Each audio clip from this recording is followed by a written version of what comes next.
Bringing your biggest issues and problems into, therapy sort of counteracts that cultural upbringing that we're used to.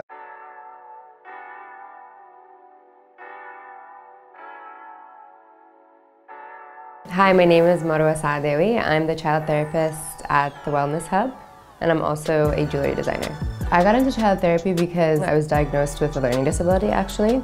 And so I was one of those kids that always got pulled out of the classroom, was always misunderstood, and I lacked a lot of confidence.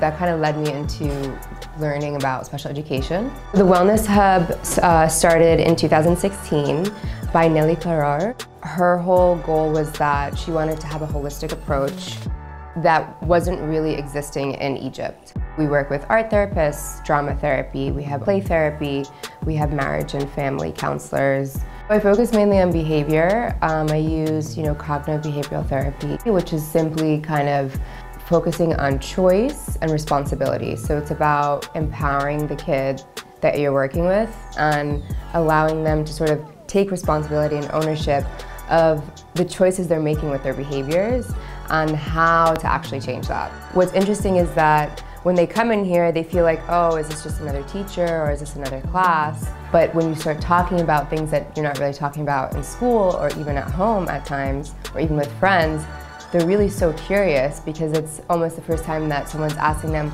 well, how did you feel when this happened? And why did you react this way? And how could you have reacted?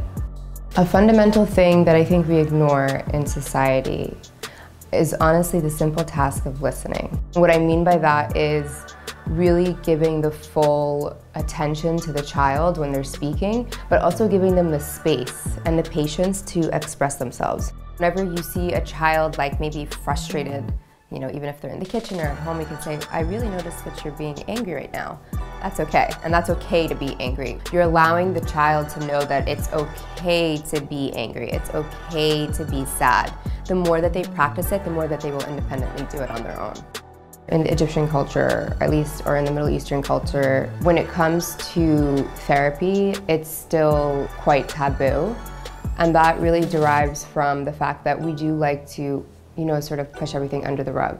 I think that inclusion is really important in creating empathy in the sense that the more you're surrounded by different learners, the more that you're able to actually just be more open and aware of your surroundings. What's happening very slowly in Egypt on a much larger scale is that you're starting to find handicap spots.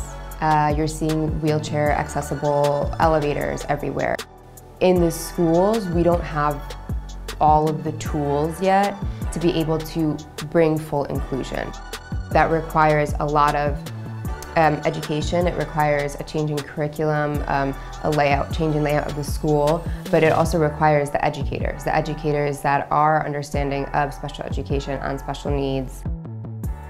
A lot of the clients that I do have are those that are coming to me as sort of their last resort. Afterwards is when I do ask them, how it was, or they do come back to me and give me feedback, is that I don't know why I waited so long. Just seeing the results just really made our lives so much better, and I really don't know what took me so long to get here. And then what happens from that is that it becomes word of mouth. And so they start talking to another parent who's having an issue with their kid, and they say, oh, well, you know what, I actually sent my kid to therapy. And so that's becoming more normalized, and we're sort of slowly breaking that stigma. When the Wellness Hub started, 3 years ago, we were maybe 9 therapists. Now we're 22, and all of us are super busy. All of us have waiting lists, and that says a lot about what's happening.